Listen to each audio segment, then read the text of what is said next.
The Indianapolis Colts ran their way to victory on Sunday with a 38-30 win over the Tennessee Titans. Let's get to it.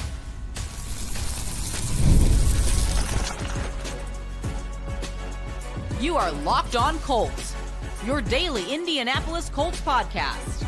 Part of the Locked On Podcast Network, your team every day. Thank you all for tuning in and making us your first post-game listen of the day. This is your daily podcast covering your Indianapolis Colts, part of the Locked On Podcast Network, your team every day. And you guys can start the season with a big return on FanDuel. New customers can place a $5 bet, and you'll get started with $250 in bonus bets if you win your first $5 bet. Visit FanDuel.com to get started. Hello, everyone. My name is Zach Hicks, your favorite film nerd over at HorseshoeHuddle.com, and I'm joined as always, by our credentialed Crocs on the ground, Jake Arthur. He's at the facility right now, or at the stadium right now. Hopefully don't get interrupted by the phone ringing or someone coming in the room like we used to back in the day. Hasn't happened yet this year. Yeah, we've been good this year at it. But yeah, we're going to talk about this Colts game and how Colts defense started off strong, faded a little bit down the stretch, but overall a solid day from the Colts defense. Talk about this Colts offense where just a massive explosion for pretty much the first time all season where it felt like a good offensive outing from this team. But let's kick this off, Jake, with Anthony Richardson and our main storylines. First off with Richardson, not really a game where he had to do too much in this one. I believe he only had 20 total touches in this game. But he had over 200 yards on those 20 touches, over 10 yards per touch, 11.9 yards per pass, 7.8 yards passing, 2 touchdowns, should have been 3 touchdowns. I don't know how that one got overturned, but 2 touchdowns and 1 turnover. These final 3 games are against bottom feeders, Jake, and they're not, I've been calling them glorified preseason games, essentially, these final 3 games, because they don't really matter too much because the Colts are essentially eliminated from the playoffs, but it is good to get a positive Anthony Richardson showing after what felt like a big step back last week. So, yeah, take it with a grain of salt against the Tennessee Titans, one of the worst teams in football. But Anthony Richardson, in his limited amount of work that he had to do today, did some good things for the Colts. Yeah, absolutely. This was the fewest pass attempts for the Colts since that 2021 Colts-Patriots game where, when you know it, Jonathan Taylor ran crazy. And this kind of felt like it a little bit. Whether or not intentionally, the Colts maybe needed to hide the QB a little bit. We don't know how Anthony's day would have gone if they would have gone pass heavy, but after the interception early in the game, they reeled off 12 straight run plays, with Anthony involved. But they found out very quickly that was going to be the recipe for them to win. So Anthony, in a very small sample size, his passing day actually looked pretty good, nearly 100 passer rating. But it was as a runner where he did some really nice things. Again, nearly 8 yards per carry, had the touchdown, like I said, should have been 2 touchdowns, had a 29-yard run. The first time all year, so you just had to say it. Hold on. Anyways, yeah. So no, this was probably the exact way the Colts would like to win just about every game. Now you're never going to go over 300 yards rushing all the time. But for Jonathan Taylor and Anthony Richardson to lead the way is probably exactly how they would envision it. Yeah. And I think it was, it's not kind of the perfect recipe that you want for success. Obviously you want a little bit more of the passing offense, but yeah, I did see a lot of comments about people saying they had to hide Richardson a little bit and maybe to a degree after the interception. But at the end of the day, Shane Steichen is known for his simplicity, for better or for worse. He's a simplistic kind of coach in terms of when something's working, we will keep doing it over and over again until you stop it. And when it That's came to how we are as men. We're simple creatures. Yeah, and look, when it came to the run game today, there was no need to go to Richardson. And when they did, they went in the core part of the game when the Colts were building up their lead, they went to the passing game 3 times, and the 3 times were the big throw to A.D. Mitchell, the big throw for a touchdown to Josh Downs, and then the other big throw to Josh Downs. That was another big explosive play. So they really leaned on the run game. They built explosive passes off of it. And this is kind of what we expected from the Colts offense all season long. We expected Richardson to be around 20 attempts a game, for this to be like a 65% run split offense with a lot of QB run. And again, I'm not saying that you're expecting 370 yards rushing every single week, obviously coming into the season, expecting, this amount of like run traction. I think it was like an 80% run game for the Colts today. I'm not saying you expected that, but this is kind of what we wanted from the Colts offense this season. Lean on the run game, lean on the QB run game. When you do throw the ball, make sure it's like schemed up, explosive shots, and maybe some quick screens and stuff to get some things out on the perimeter. But this is kind of what we all expected and wanted from the Colts offense. It just sucks that like we get stuff like this when the season's basically over. Like where the Colts offense has only scored 30 plus points twice this season. This is the second time they've done it. And it comes when they're basically out of the playoffs. So I wish we would have got this more this season, but awesome to see. Awesome to see Richardson have a pretty good day overall. The offense have a good day and put up 38 points. And that was with them basically punting on the rest of the game at halfway point of the third quarter. So yeah, I think overall for the offense and for Richardson, a pretty good day. Yeah, and I don't want to bury this whatsoever because it's definitely worth mentioning, but this is the most rushing yards for the Colts in Baltimore or Indy franchise history, 335 yards. Also the most that the Tennessee Titans / Houston Oilers have ever given up. So enormous day on the ground. But circling back to Anthony real quick, yeah, I'm glad you mentioned those like crucial throws that he had to make.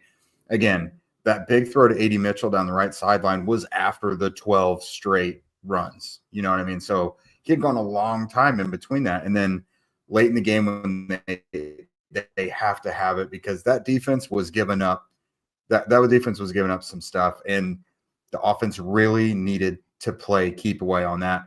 3rd and 8, boom, 10 yards to Michael Pittman Jr., basically ball game from there. You just kind of have to play a little more keep away, and then that's really it.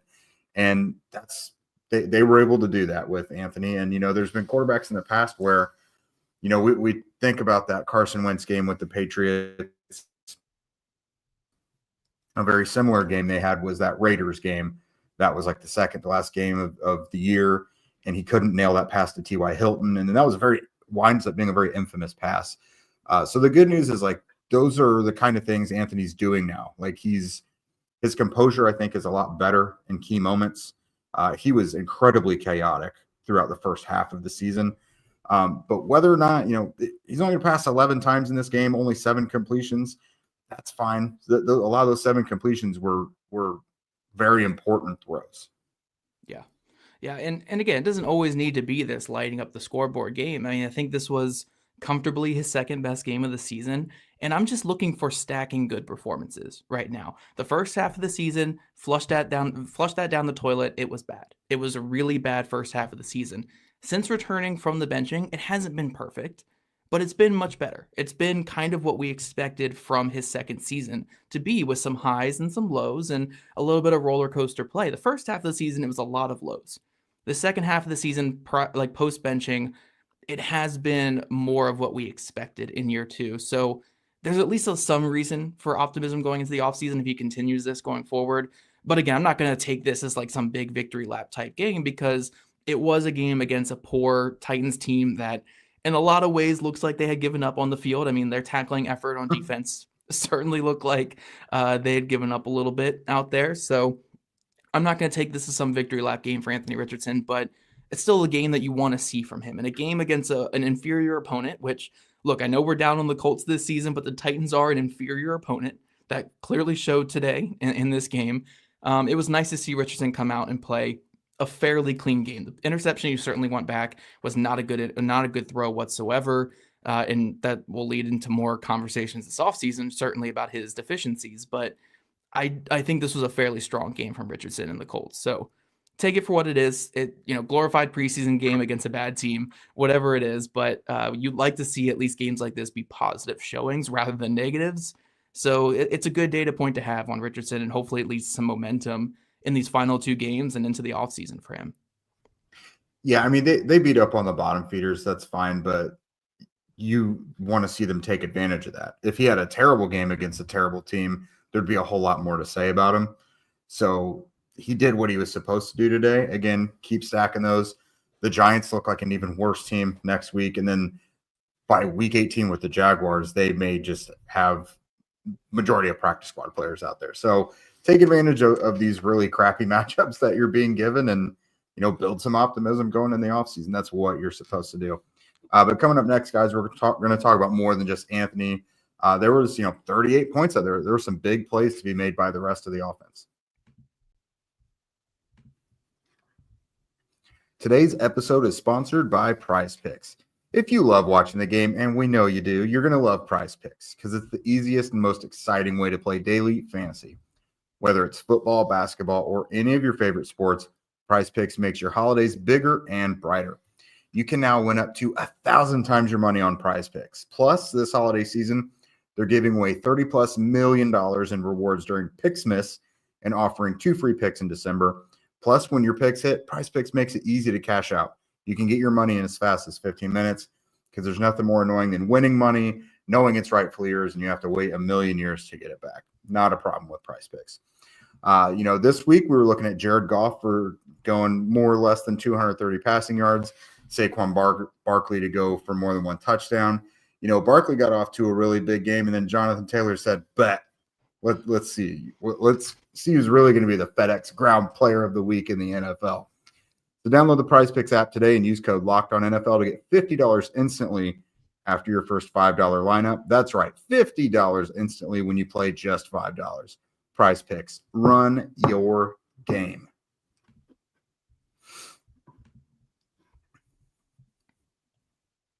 All right, Zach, big performance from the offense. So let's just look at this. 458 yards today total. I've got to imagine that's right up there near the top of their chart for the year. Jonathan Taylor, 29 carries, 218 yards, 3 touchdowns. Just huge. You look at the receiving numbers. Again, it's kind of funny because Anthony only had 7 completions. But, Josh Downs, 3 catches for 61 yards and a touchdown. Had that super impressive kind of tightrope walk where he's, his body's kind of carrying him towards the sideline. Then he stops. Defenders think he's out of bounds, and then he goes up. Also had another, 31-yard catch up the right sideline as well. So big time. A.D. Mitchell responded in a positive manner. They tried to fight him on it. It got, they had to review it, but nonetheless came down with a big 36-yard catch. The guy, when he catches the ball, it tends to be a big play. Mo Alley Cox just stays making big plays. He's impossible to tackle. And then Michael Pittman Jr., kind of a microcosm of his season. Only 2 catches for 19 yards. But, half of those yards were the 10 yards on 3rd and 8 that they really had to have in order to keep this being a victory. Yeah, and there's one more, I don't want to say player, but position group that you didn't mention, and it's the offensive line. Well, that's your guys. I'll let you gush. I know you wanted to. Yeah, there was the 1 sack given up by Glowinski late in the game against Jeffrey Simmons. I mean, that was nobody can block Jeffrey Simmons, but sure. It was still pretty bad. But aside Quentin from that, can. He pissed Jeffrey Simmons off pretty good. That's true. Quentin Nelson is one of one, but this offensive line today was fantastic. Arguably the best performance we've seen from the O-line this year, and certainly the best we've seen post Will Fries injury. The offensive line has been very, very up and down since Fries went down in that Jacksonville game early in the season, and which makes sense. You lose a Pro Bowl caliber right guard for the year, and it leads to some, mixed matches on the offensive line and just some mistakes and stuff like that. But with this starting group of Ryan Kelly coming back in the starting lineup, Glowinski still at right guard, Mac and Salve still at right tackle, they were able to bludgeon this Titans defense. This Titans defense, which I believe you had the numbers, Jake, they were like number 3 against the run this season, like yards per carry, or number 2 in the NFL this year. Now, again, some of that's a little skewed because you're early in the season, they played some really atrocious offenses, but yeah. I would still, for my money, I'd still put this Titans run defense as like a fringe top 10 unit, even with the injuries they had out there. And the Colts just bludgeoned them. It was an absolute beatdown. The offensive line just dominated the trenches. Gonsalves had a great game. Quentin Nelson had a great game. Ryan Kelly had a great, this was just a really great performance. Yeah, Kelly was back. Bortolini got in there for a couple snaps and looked pretty good on those couple snaps too. So great showing from the offensive line. Definitely what you needed. I mean, look, anytime you run for a franchise record rushing yards in a game, you can give credit to the running back and the quarterback who actually picked up those yards, but they're not getting there without the offensive line. This offensive line was fantastic in this game and were a big reason why the Colts were able to put up 38 points. So kudos to the offensive line. After kind of a rough middle of the season, this was the game they needed. This was a fantastic showing. Yeah, this was a big Quentin Nelson game for me too. Like, think back to all those highlight run plays. They're trying to get right behind Quentin Nelson, whether he was pulling, Anthony's touchdown there along the left side. It was just felt like he just hopped on Quentin's back and then just charged in there. He even left the game briefly, got rolled up on, but how the offensive line was playing, you knew he was not going to stay out of there. So huge game by Quentin, huge game by the O-line. And again, Glowinski had a pretty bad game last week, gave up the sack this week, but I'll take it if he's part of a group that's just absolutely bulldozing like that. Again, you got the Giants ahead this next week. You got the Jaguars. Keep it up. This formula is nice. I mean, it's up to the play calling to figure out like how you maintain it throughout a game and not kill momentum. But what the O-line is doing right now, it's working. Yeah, and one thing I want to mention is last week we were very hard on the Colts star players. Michael Pittman Jr., Jonathan Taylor, even Quentin Nelson to a degree. I mean, it's a lineman. It's a little harder to be tough on him. But today, the Colts putting up 38 points, just talking about their offense right now, it was because of their star players, because of their impact players. I know Pittman Jr. had a quiet game because there wasn't much passing, but Quentin Nelson and Jonathan Taylor were the biggest reason why the Colts put up so many points, and Anthony Richardson to a degree. If you want to put Richardson in that like impact player mold as those two, it was those three players that really propelled the Colts to their 38-point outing. Obviously, Taylor turning these well-blocked plays into big-time touchdown runs. Nelson being the lead blocker on a ton of these pivotal plays from goal line runs to runs in the middle of the field to these trap plays and stuff. Nelson being the guy out in front. And then Richardson obviously running through some tackles and finishing in the red zone as well. They leaned on their star players and their impact players today. And unlike last week against the Denver Broncos, the players produced. So Jonathan Taylor today, I'm not going to say he made up for his mistake last week because there's no making up for that mistake when it cost your season. Mm-hmm. It wasn't the only thing that cost the season, but it certainly contributed. But coming out and rushing for 218 and 3 touchdowns and looking like Jonathan Taylor of old, just a fantastic showing from him. So again, doesn't make up for all the mistakes these guys made last week, but it was nice to see the star players step up on offense. And then even when we get to defense, we'll talk about the star players on defense stepping up as well. But yeah, Nelson, Taylor, Richardson all really stepped up in this game. It's funny. This probably wasn't even the first or second best game Taylor's had either. This was maybe like number 3 behind, the 250-yard game as a rookie against the Jags, and then the 5 touchdown game against the Bills. So just it goes to show the brilliance of him. But he's now well over 1,000 yards for the year. He is second in franchise history now in rushing, only behind Edgerrin James. So he accomplished. Anthony Richardson now has the most prolific rushing season by a Colts quarterback now, biggest in yards, biggest in touchdowns. So these two guys put the team on their back today. I mean, it was a team effort, very much so. But these guys obviously stood out. They had an enormous performance, especially on the ground, and they're moving through the franchise history books as a result. It's pretty cool to see. Yeah, and then also just I know you mentioned him at the beginning of this segment, but Josh Downs. Right, so. Josh Downs is a big playmaker. Josh Downs is he is so good, man. He is a guy who can take like this offense lacks yards after catch guys and lacks playmakers at offense. I think there's a lot of catch the ball and get down where you catch it with this offense.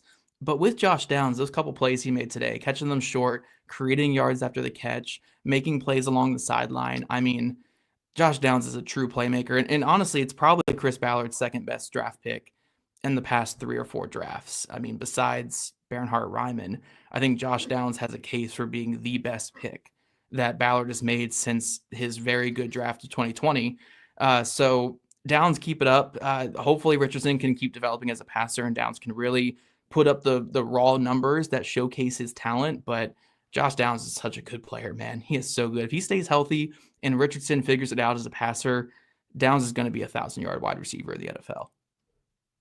Yeah, I think he's definitely helped bring stability and help, even out the highs and lows and kind of build some stability and making the layups for Anthony. I think those two refining their chemistry has certainly helped. But yeah, big day by the offense. It was a big day by the defense as well, up until like 3 minutes left in the third quarter. But we're going to talk all about it here in a moment. The NFL playoffs are almost here, but it's not too late to get in on the regular season action with FanDuel, America's #1 sports book. Because right now, new customers can finish the season strong with $250 in bonus bets if your first $5 bet wins. FanDuel's got so many ways for you guys to pick up the W right now. I love betting on which players will score a touchdown. Touchdown bets are kind of like the most popular thing right now. How many points each team is going to score with the over-under. It's pretty thrilling when you hit. And this one, FanDuel had the Colts as 3.5-point favorites. Check. With a total point over under of 42.5. Check. So whether you bet high or low on that, next time you'll know better. Just visit FanDuel.com to join today. That's FanDuel.com for your chance at $250 in bonus bets. Make every moment more with FanDuel, an official sportsbook partner of the NFL. All right, Zach, so this was truly a tale of 3 quarters and then what happened in the first quarter, because I had a lot of stuff written out. I was like, the Colts held the Titans to this, and this. And I was like, oh, there goes that too. Oh, goodbye. I feel like it's very frustrating, number one, to relinquish most of a 31-point lead that you have late in the third quarter. But the Titans scored a touchdown, I think, with 2:57 left in the third. From that, it was part of like a 24-point snowball, basically. 24 points, unanswered points. Luckily, that Colts offense bailed him out at the very end around the 2-minute warning. But the defense, it was pretty good for the most part. Kenny Moore comes up with a couple picks. Samuel Womack narrowly misses one falling out of bounds, and on the next play gets it right back. It's his interception. Kwity Paye comes up with a sack. I thought this was a big one from DeForest Buckner. I thought he was more impactful than what the stats say. 5 tackles, 1 for loss, pass breakup for him, and just 1 QB hit. But I feel like he was harassing Mason Rudolph far more often than that. But big performance from a lot of these guys. I know for you, a big issue was, schematically, defensively, they should have been able to put this away, but then the lack of execution just fell off a cliff, basically. Yeah, I want to start this off by saying, I said in the last segment, the stars really carried the way for the Colts on offense in this game. The stars on defense really carried the way in this one for the Colts defense as well. Yeah. And the Colts defense doesn't have many stars. There's only 2 players that I would consider stars on this Colts defense, and that is DeForest Buckner and Kenny Moore. And to a degree, Grover Stewart. And I'll include Grover Stewart, I guess, in this because he had a fantastic game as well. But those players really stood up in this one. Kenny Moore had one of his best games of the season. His interception was just prime Kenny. It was peak Kenny Moore. It's just what Kenny Moore does. He's in his cover 2 zone. He's baiting the throw to the middle. He jumps it before Rudolph even commits to the throw because he knows Rudolph is going to throw it there, and comes away with a massive interception that gave the Colts some extra points before halftime. I think it gave him an extra touchdown before the half because that was on Downs' toe tip touchdown. Or tiptoe touchdown. So Kenny Moore, fantastic game. DeForest Buckner was a game wrecker for most of this game, an absolute game wrecker. Should have been like 3 QB hits. I don't know where they got the 1 QB hit from. I swear it was at least 2. But DeForest Buckner was fantastic in this one. And then Grover was explosive and disruptive on the interior as well. So those star players stood up. And I do think the rest of the defense played fairly well until the last part of the third quarter. And I know Gus Bradley is going to get a lot of crap for how his defense performed. And yes, to a degree, you do want to change it up when it's obviously not working. Like when they go down and score 3 straight times on you, maybe before the 3rd straight score, you kind of play a little bit more aggressive, maybe blitz a little bit more and change some things up. But here's the thing, when you're playing like that prevent defense, it comes down to execution. It comes down to, we're going to let you get these underneath catches, but we're going to come up and make tackles and make things hard for you and then really buckle down in the red zone. And what we saw from this Colts defense was they were not coming up and making tackles, especially in the run game. Tajay Spears was running through every tackle in this game. And then when the Titans got to the red zone, it was the easiest conversions ever for scores. Even the 2-point conversions weren't even somewhat competitive. So, yes, obviously it's the defensive coordinator's job to make sure his guys are executing, but it kind of, again, just goes to more of my concerns with the defense where it's like, what more can you do as a defensive coordinator? Like, you're sitting back and you're saying, just come up and make tackles the rest of the game. It's all you have to do for your defense to be successful. and they couldn't do it. They came up and they started missing tackles left and right. Now, I don't know how it would have been if the Titans had a chance to go down and score. I don't think they actually would have. To me, this was kind of a false comeback to a degree. Like, the Colts were kind of taking it too easy for most of the time. And I think if it really came down to having to keep the Titans out of the end zone on a final drive, I don't think Mason Rudolph would have got them down there against this defense. But it still shouldn't have gotten to that point. So I do understand a lot of the complaints that people have. And yeah, you want to see a game where you actually win by a blowout. Like, blowouts are great, but I think kind of with how this defensive staff is and with the talent they have on defense and I guess the lack thereof on talent on defense, I just don't think this is a type of defense that can ever like hold an opponent down regardless of who they're playing against.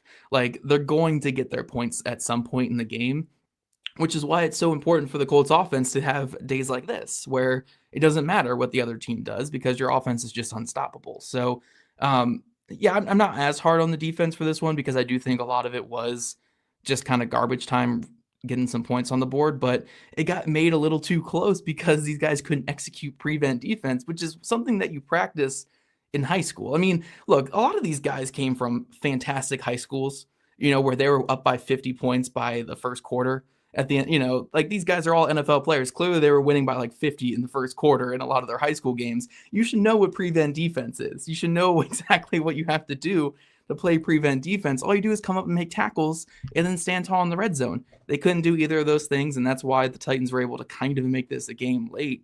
But overall, I think I would kind of call this more of like a positive game from the defense, but still not what you want to see there in the fourth quarter. You don't want to see them like, again, the part of prevent defense is like make them go like 12 plays, like 8 minutes to score. And if they score a touchdown on that, it's whatever because it doesn't matter. It's the end of the game. It can't be like 5 plays touchdown in 2 minutes. Like, that's what was happening in the fourth quarter. It was, we're calling prevent defense. We're sitting back telling you guys to come up and make tackles.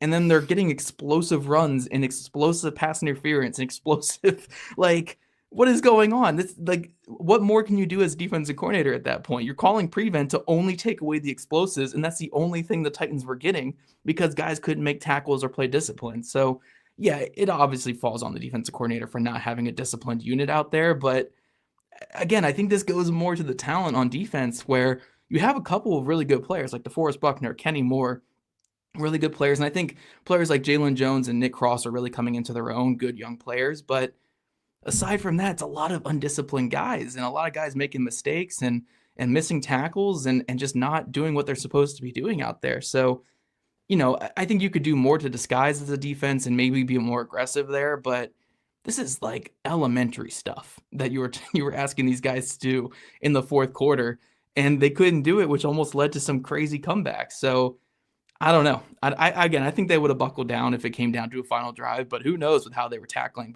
prior to those last couple drives there. Yeah, I mean, the pucker alert should have been on high because a lot of these dudes came from the 33-0 relinquishing against the Vikings just a couple years ago. Yeah. So a lot of these guys probably needed to dial in a little bit more. And again, tackling was atrocious. Out of a lot of this, it's not young guys making these mistakes. It's like multi-year vets, like guys on second and third contracts, basically. Yeah. And it's like at that point, again, we've talked about this recently, but like that's just something about you got to get guys in there that can tackle at a certain point. Like, coaches can't make you tackle. And it's a difficult pill to swallow because it's guys who have performed at a high level for you before who apparently just can't get the job done effectively anymore. But, there's this other one here from Adam. I agree. Prevent defense is, that and also getting super conservative on offense. It's ways to protect leads and, milk the clock and everything. But at the same time, don't abandon what's working so quickly. Like, things just got out of control in a hurry, and they kind of got lucky to get out of this one alive, considering how, again, it was like, 23 unanswered points in a hurry. Like, you got to get back to what was working. I'm not a huge proponent of getting super conservative or going prevent defense either. Now on offense, it just so happened the run game is what helped get them that enormous lead. So that's kind of a different story. But yeah, just totally changing the tone of the game plan and everything. I'm not a big fan of that. I want you to step on the neck. Again, this was the Titans. Hang 60 on them. I don't care. Like, I'm an aggressive, I would be an aggressive play caller, I think. You got a big lead. Sweet. Let's get it. Let's make it bigger. Yeah. I just think my fear with defense would have been you saw Womack get burned twice early in the game. And Sure. if you're thinking like we want to limit the explosives, let's hit the corners back a little bit more. Now, a lot of the completions came over the middle of the field, and we know the problems with coverage over the middle of the field. We're not going to talk too much about that because we've had multiple episodes this season about the issues with coverage over the middle of the field. But I understand sitting the corners back and not doing like heavy blitzes, because if Womack gets on an island with Ridley, it's probably going to end up the same way it did early. I mean, even if Jalen Jones got on an island with Ridley, with Rudolph having to be more aggressive and put the ball down the field, I think it would have resulted in quicker touchdowns, but it could have resulted in more turnovers. Like, we never know. On offense, really the only issue was they were running with Trey Sermon instead of Tyler Goodson. That was, I'm fine with taking Jonathan Taylor out of the game, because you don't want to give your second contract running back 40 carries in a game, even if it is a tight one. But like, let's not give him to Trey Sermon. Let's give him to Tyler Goodson. I acknowledge Trey has a role. He's your best pass protecting back, but you weren't throwing the ball. You weren't throwing the ball. Why did your pass protector out there? He is not this clock killer. He's not Corey Dillon. Like, he's not this guy you think he is. He's not Zach Moss either. He's not Zach Moss. He has a nice niche role, but it is not the role you think he has. Like, no. They got to get real. Go get the Scatabo kid out of Arizona State. Go get Cam Scatabo out of Arizona State in round 2 or 3, whatever it takes to get him. He's a big bruiser. He's explosive. He can catch. Just get him to be the backup to Taylor, and let's just roll with this running game. Let's go 70% run next year. Let's have fun. Let's run everybody into the ground and just see what we can do with all that next year. Like, give me a legit RB2. Yeah, run everybody in the ground. I don't care. Let's go the wing T offense, and let's roll next year, baby. Let's go. But yeah, I'm with you. Like, Paul Trey Sermon's Paul Johnson is your new OC. There you go alongside Shane. Yeah. But yeah, Trey Sermon's certainly not that guy to run the game out, especially when Taylor is getting a breather. It should have been Goodson, and that's really where the offense kind of struggled a little bit. But aside from that, overall, I think we are overreacting a little bit to the Titans' comeback. It really wasn't that scary to me. Like, I don't think the win percentage probably got above like 20% at all for the Titans since like the middle of the second quarter. So, I take it for what it is. It was kind of a beat down, controlled game by the Colts, and I think it's what you wanted to see against a bad team. I obviously would have liked it to have been a 2 or 3 score victory at the end of the day, but you'll take it. You'll take it. I wasn't concerned from the beginning from halfway through the second quarter. So I will take that on my Sundays here. But we do want to thank you guys for making Locked On Colts your first listen today. Now, for your second listen, go join Locked On NFL. First, Madman Tyler Rowland, who is the Locked On Titans guy. So go laugh at him over there. He kicks off your morning with a double shot of NFL espresso, and then stop by the barbershop with Tony Wiggins for some real NFL talk. If you guys want to become a Locked On Colts insider, chat with us directly and get the inside scoop, follow the link in our show notes. And if you don't already, make sure you're following at Locked On Colts, at Jake Arthur NFL, and at ZachHicks2, all on Twitter. Also, subscribe to us on YouTube where we listen to your podcast. We love your guys' ratings for you, so we'll catch you guys back here tomorrow afternoon.